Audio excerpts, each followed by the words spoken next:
तालु भाग पर स्पंदन मिलते ही तुरंत मेरा ध्यान तालु भाग पर गया और तभी तालु भाग में से पानी मेरे मुंह में आया और मेरी प्यास बुझ गई। नमस्ते सब घटवासी, परमात्मा को प्रणाम। तो आज मैं आप सभी को मेरे आध्यात्मिक मार्ग की, ध्यान मार्ग की एक और अनुभूति के बारे में बताऊंगी। जब से मैं आध्यात्मिक मार्ग में आई थी तब से मेरे ध्यान में और मेरे जीवन में कुछ ना कुछ ऐसी दिव्य और अलौकिक अनुभूतियाँ होती ही रहती थी, लेकिन आज जो मुझे अनुभूति हुई वह अनुभूति अलौकिक और दिव्य थी। वह अनुभूति कोई चमत्कार से कम नहीं थी। मेरी कॉलेज चल रही थी और साथ में मेरी ध्यान साधना भी चल रही थी। तो आज सुबह मैं कॉलेज जाने के लिए निकली। अभी गर्मियों का मौसम चल रहा था, बहुत गर्मियाँ थी और मैं सुबह कॉलेज के लिए निकली। मैं 11 बजे कॉलेज पहुंच गई। आज कॉलेज का कार्य बहुत नहीं था, इसलिए 2-3 घंटे में कॉलेज का कार्य पूर्ण हो गया। फिर मैं 2 बजे घर आने के लिए कॉलेज से निकली। तो कॉलेज से चलते चलते मैं बस स्टैंड तक आई। फिर मैं बस में बैठ गई। तब मुझे बहुत प्यास लगी और आज तो मैं पानी की बोतल लाना भी भूल गई थी। मुझे इतनी प्यास लग रही थी, मेरा गला सूख रहा था। मैंने सोचा कि अब क्या करूं।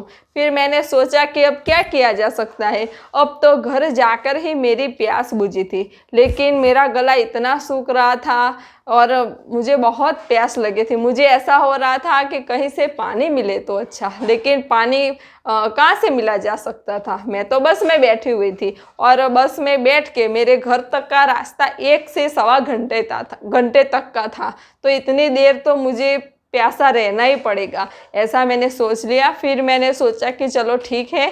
तो फिर मैंने अपना ईयरफोन लगाया और मैं सद्गुरु की अमृतवाणी सुनने लगी। तो 15-20 मिनट तक मैंने सद्गुरु की अमृतवाणी सुनी। फिर मैं बस में बैठी हुई थी और अचानक मुझे अपने तालु भाग पे स्पंदन मिलने लगे। तो मैंने भी अपना पूर्ण ध्यान अपने तालु भाग पर लगाया। तभी अचानक मेरी आंखें भी बंद हो गई, क्योंकि मुझे अपने तालु भाग पे बहुत ही तीव्र स्पंदन मिलने लगे। तो मैंने अपनी आंखें बंद कर ली और अपना पूर्ण ध्यान तालु भाग पर लगाया।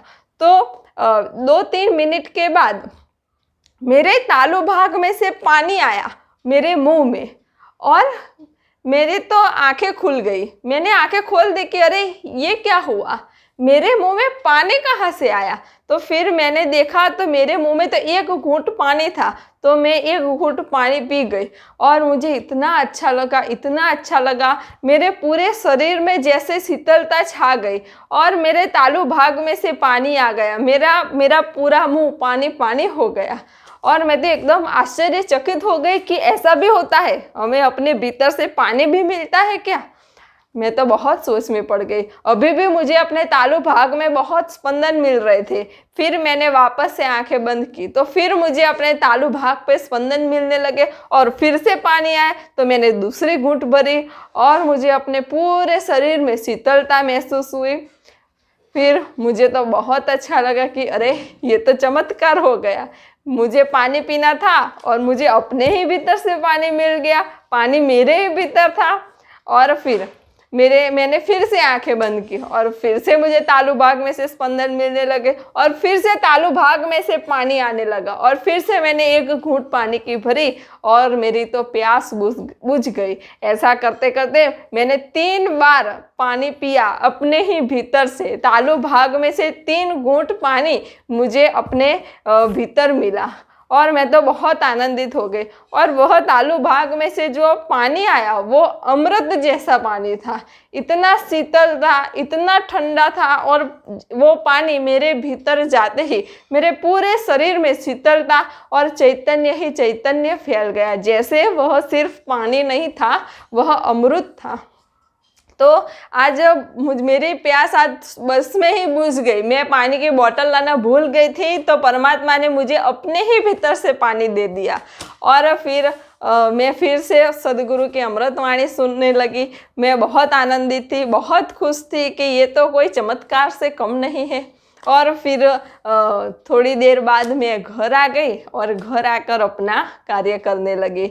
तो इस अनुभूति से मुझे पता चला कि परमात्मा मुझे कहना चाहते हैं कि बिरल, सब कुछ तेरे भीतर ही है। तू जो पाना चाहती है, भजन, सत्संग, ब्रह्म ज्ञान, तत्व ज्ञान, जो कुछ भी तू पाना चाहती है, जो भी तू आध्यात्मिक मार्ग में आगे बढ़ना चाहती है, वह दिव्य खजाना तेरे भीतर ही है। तुझे अपने भीतर जाना है और अपने भीतर जाकर वह दिव्य खजाने को प्राप्त करना है। जैसे तुझे प्यास लगी तो तुझे पानी अपने ही भीतर से मिल गया ना, वैसे ही तुझे अध्यात्म के प्यास है तो तेरी प्यास भी तेरे भीतर से ही बुझेगी। परमात्मा कहीं दूर नहीं है, परमात्मा तेरे पास ही है।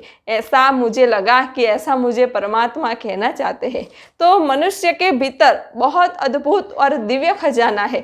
मनुष्य अगर चाहे तो नर से नारायण बन सकता है। मनुष्य अगर चाहे तो अशक्य को भी शक्य कर सकता है। ध्यान में मुझे और भी कई सारी अनुभूतियां हुई है, जिसकी प्लेलिस्ट मैंने डिस्क्रिप्शन बॉक्स में दी हुई है। अगर आपको आध्यात्मिक मार्ग में कोई भी प्रश्न हो तो आप मुझे कमेंट में लिख के भेज सकते हैं, मैं उसका उत्तर जरूर दूंगी। तो मेरे आध्यात्मिक मार्ग की, ध्यान मार्ग की एक और अनुभूति मैं आप सभी को अगले वीडियो में बताऊंगी। सब घटवासी परमात्मा को प्रणाम।